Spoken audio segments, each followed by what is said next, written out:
Benvenuti a un altro video, sempre qua su Hustle Castle, sempre con Itascar.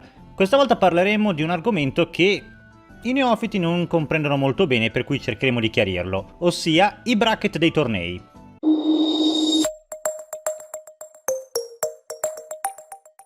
Il bracket dei tornei crea sempre un po' di confusione per quanto riguarda i nuovi giocatori, per cui cerchiamo di fare un pelo di chiarezza. Ovviamente è un discorso abbastanza basilare per chi gioca da un po' di tempo, ed è un argomento che è abbastanza soggetto a quello che decidono gli sviluppatori, perché di volta in volta con i vari aggiornamenti salta fuori sempre una novità. Partiamo quindi dalle basi con la lista di bracket. Questa alle mie spalle è una lista di bracket presenti nel gioco. La lista in verità è aggiornata a 5 mesi fa, per cui ci sono delle novità che dobbiamo prendere in considerazione. Ovviamente, siccome si vede da schifo, nella descrizione del video vi metto il link per poterla vedere a schermo pieno. Per poterla capire meglio e per poterla leggere durante questo video ho deciso di fare un piccolo zoom in per quanto riguarda la mia classificazione nel bracket, ossia quando dobbiamo capire in che bracket andremo a finire e per capire come riuscire a migliorare i nostri soldati per quanto riguarda il loro livello, dobbiamo tenere presente appunto il bracket dove dobbiamo finire. Ci sono delle cose che dobbiamo prendere in considerazione. Prima su tutte è il nostro livello di trono, che però non è una cosa che ci lega particolarmente, ci lega semplicemente al livello massimo a cui possiamo far arrivare i nostri soldati, perché come ben sapete, a un certo punto, se siete a trono 7, potrete far arrivare i vostri soldati a un certo livello, però non potrete andare oltre perché non potrete migliorare la sala d'addestramento. Poi il discorso del trono si lega a un'altra cosa, il fatto che prima i giocatori che avevano l'eroe e quelli che non avevano l'eroe erano messi insieme. Invece adesso c'è la differenza tra i bracket con i giocatori che hanno l'eroe con quelli che invece non ce l'hanno. Per cui gli uni da una parte, gli altri dall'altra. La seconda cosa che dovete vedere è la vostra caserma. Quanti soldati potete schierare? Nel mio caso ne posso schierare al massimo 5, per cui di conseguenza la prima cosa che andrò a vedere sarà appunto quel 5 prima del per.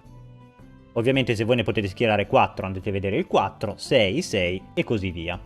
La cifra che c'è dopo il per indica il livello del bracket, ossia ci sono dei livelli che hanno la S, significa SUP, che sarebbe a dire che raggruppa un po' tutte quelle fasi intermedie tra un bracket e l'altro. Nella seconda colonna invece andremo a vedere il livello minimo dei guerrieri che possono accedere a questo bracket e poi avremo nella terza colonna il livello massimo. Nella quarta colonna, che è un po' troppo a ridosso della quinta, vi è il livello medio dei soldati che abbiamo.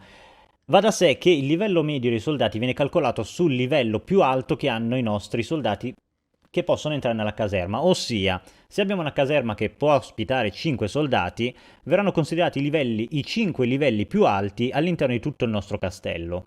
Nella quinta colonna invece abbiamo una formazione che viene consigliata da questa lista che potete trovare su Reddit e nel link che vi ho messo sotto.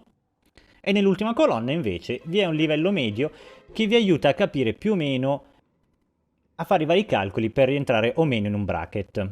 Prendiamo per esempio la formazione che ho io, che è quella che viene usata, che uso io, per entrare nel bracket 5x70S. La 5x70S, come potete vedere, la formazione consigliata, che è quella che in verità usano la maggior parte di quelli che fanno parte di questo bracket, è 4 soldati a 70 più tutti gli altri a 69. Va da sé che devo avere 4 soldati a 70 perché la mia caserma è da 5, e se facessi arrivare anche il quinto soldato al livello 70, salirei di bracket e andrei a finire nel 5x70, che però accoglie anche quelli che hanno soldati con livello da 74, per cui mi troverei svantaggiato. Dato per farvi capire, infatti, la formazione che io ho all'interno della mia caserma è questa. Il mago più forte a 70, un tank a 70, il mago più debole a 69, arciere a 70, l'altro tank a 70. Vi è da aggiungere però anche un'altra particolarità. Nell'ultimo aggiornamento, come abbiamo detto, abbiamo fatto la differenziazione tra i giocatori che hanno l'eroe e chi non ce l'ha, ma è stato anche messo un algoritmo che va ad aggruppare più o meno i soldati in base, i giocatori in base alla forza del proprio esercito. Questo algoritmo funziona e non funziona perché, per esempio, per quanto mi riguarda, mi trovo partite in cui ci sono, calcolate che la mia potenza dei miei soldati è circa sui 970.000, mi posso trovare con altri 14 giocatori che sono magari tra gli 800 e il milione, e mi trovo anche partite in cui invece mi trovo con magari 4 da 800 e tutti gli altri sopra il 1.500.000 sono addirittura 2 milioni. Andando a cercare vari materiali per arricchire un po' questa puntata che tratterà solamente dei bracket, non delle strategie perché quelle ci penseremo più avanti, sulla pagina Hustlecast Italia ufficiale di Facebook c'è un'ottima infografica fatta da Spaturnos che cerca un po' di semplificare le idee e di renderle più semplici, soprattutto ai nuovi giocatori. Io tra l'altro l'ho presa senza chiedere permesso, per cui se vi dà fastidio la levo e rifaccio il video, non c'è problema. Tra l'altro mi sono anche spostato con la telecamera per non coprire né il logo del Clan Italia né i credit all'autore.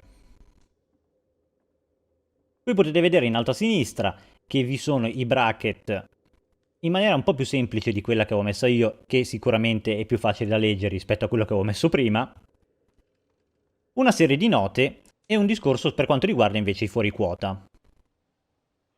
Vi ammetto, la colonna dei fuori quota può creare un po' di casino, però se capite come posso dire, la scienza che c'è dietro alla tabella che c'è in alto a sinistra, diventa abbastanza semplice.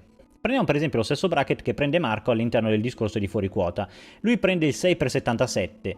6x77 lo possiamo trovare appunto nel bracket in alto a sinistra e vediamo che c'è somma totale livelli fino a 77, totale livello massimo 467. Cosa significa? Che se noi andiamo a prendere tutti i nostri soldati, 6 soldati nella caserma, e sommiamo i loro livelli, la somma totale non deve sforare questo 467. Questo per esempio ci aiuta molto per capire il ragionamento che fa lo stesso Marco nell'indicarci il discorso di fuori quota. Lui mette 85, 85, 85, 70, 70, 70. Se noi infatti facciamo la somma di questi livelli tutti insieme, volevo far apparire la calcolatrice ma non funziona, comunque viene 465, ossia al di sotto dei 467 che vengono richiesti. Però qua ci fa arrivare a un discorso anche del free bracket rule. Cosa significa? Che se voi vedete la tabella dove ci sono tutti quei bei numerini colorati, ci viene spiegato che la nostra formazione può toccare al massimo 2 bracket, non 3, perché altrimenti ci manda in un altro bracket. Infatti per l'esempio che ho appena fatto, 85, 85, 85, 70, 70, 70, i bracket che vengono toccati sono 2, quello del 70 e quello dell'85. Lo stesso per il secondo esempio che porta Marco, ossia 85, 85, 84, 71, 71, 71. In questo caso ci tocca 2 bracket, quello dell'85 e quello del 77.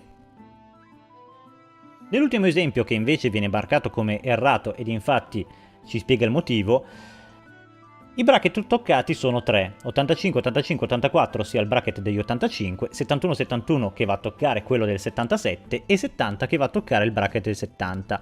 Di conseguenza in questo caso il nostro bracket di destinazione non sarà più il 6x77 ma il 6x85. Questo nonostante che la somma di tutti i soldati messi in questa formazione raggiunga 466, ossia comunque al di sotto del massimo di 467 indicato nel bracket in alto. È un discorso un po' complicato, però ci si può arrivare. Ovviamente non dovete fare ogni volta un discorso con le calcolatrici per poter capire in quale bracket arrivare. Dopo un po' diventa una cosa abbastanza automatica. Perché è importante riuscire a capire in quale bracket andremo a finire? Perché ovviamente ci sono bracket che sono più popolati e quelli un po' meno popolati. Quelli un po' meno popolati vi è il beneficio del fatto che magari essendoci meno persone ci sono meno giocatori più esperti, di conseguenza dovremmo trovarci in un bracket più bilanciato. Però il problema è che se è poco popolato può essere che il sistema ci rimandi a un bracket superiore e quindi ce la prendiamo in quel posto.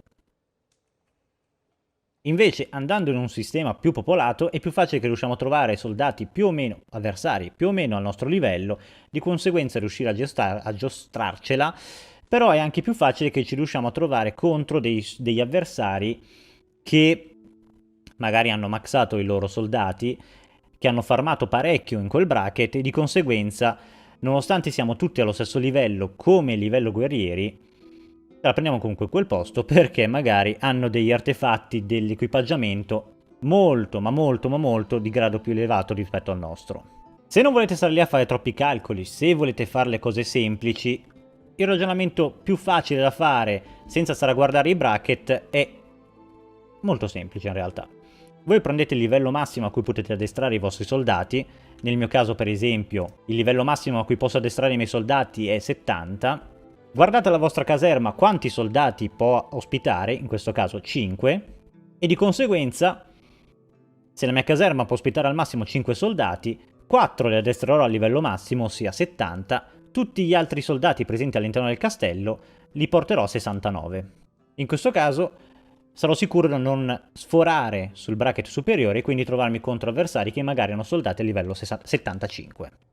Un piccolo accorgimento: se magari avete fatto livellare troppo i vostri soldati, vi trovate in un bracket che per voi è troppo ostico e magari vi sballa nei calcoli, facciamo finta, io ho tutti i soldati a livello 70, ne ho uno 85 che mi sfora completamente il bracket, l'unico modo è bandire perennemente il soldato con il livello più alto dal castello. Come si fa? Dovreste già saperlo, ma nel caso clicchiamo sul personaggio, clicchiamo sopra quest'icona, che ovviamente non c'è il puntatore ma è quella con i 3 trattini, e poi andiamo su bandire dal castello. In questo caso il sistema non riconoscerà più questo soldato all'interno del nostro castello e di conseguenza terrà conto degli altri soldati con livello massimo all'interno del castello, nel caso dell'esempio di cui dicevamo poco fa, quindi 70. Non vale il trucchetto dello spostare il soldato col livello più alto dalla caserma perché considera tutti i soldati all'interno del castello e quindi non cambierebbe assolutamente nulla. Signori, io spero che questa guida vi sia piaciuta, spero che sia stata abbastanza chiara, è un argomento un po' spinoso, però lo si può rendere abbastanza semplice, come vi ho fatto ad esempio.